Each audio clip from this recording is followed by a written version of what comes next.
अगर तुम लोगों के पटाखे खत्म हो गए तो मैं धमाका शुरू करूं। করাচির রাস্তায় রক্তঝরা গ্যাংওয়ার, বোমা হামলার আতঙ্ক আর সেই বাস্তব ইতিহাসের ছায়ায় তৈরি বলিউডের নতুন ছবি ধুরন্ধর। ট্রেলার মুক্তি পেয়ে এই সিনেমা এখন গভীর বিতর্কের কেন্দ্রবিন্দুতে।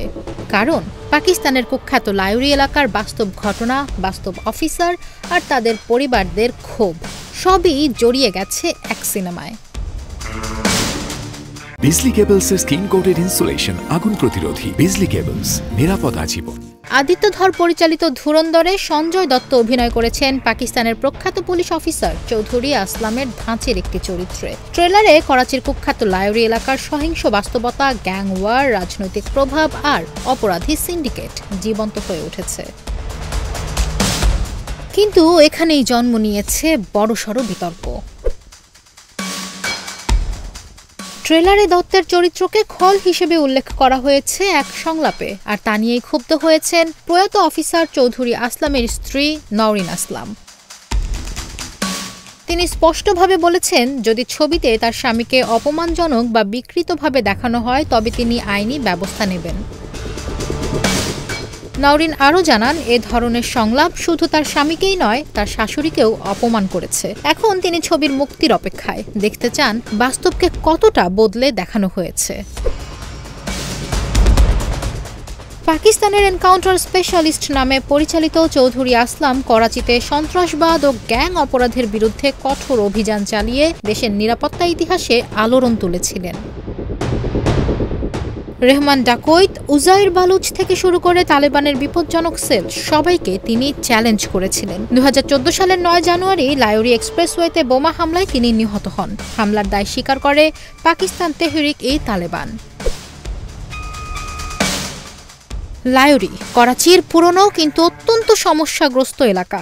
গ্যাংওয়ার, মাদক, চাঁদাবাজি আর রাজনৈতিক দলের পৃষ্ঠপোষকতায় গড়ে ওঠা এক ভয়ঙ্কর অপরাধ সাম্রাজ্য। 2012 সালে সিন্ধ পুলিশ, রেঞ্জার্স ও সিআইডি চালু করে বিশাল অভিযান অপারেশন লায়ুরি। কুখ্যাত গ্যাং লিডার রেহমান ডাকৈতের বাহিনীর সঙ্গে পুলিশের ভয়াবহ বন্দুকযুদ্ধ হয়েছিল।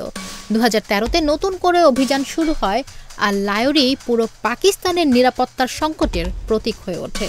অপরাধ, রাজনীতি আর জনজীবনের এক অদ্ভুত সহাবস্থান।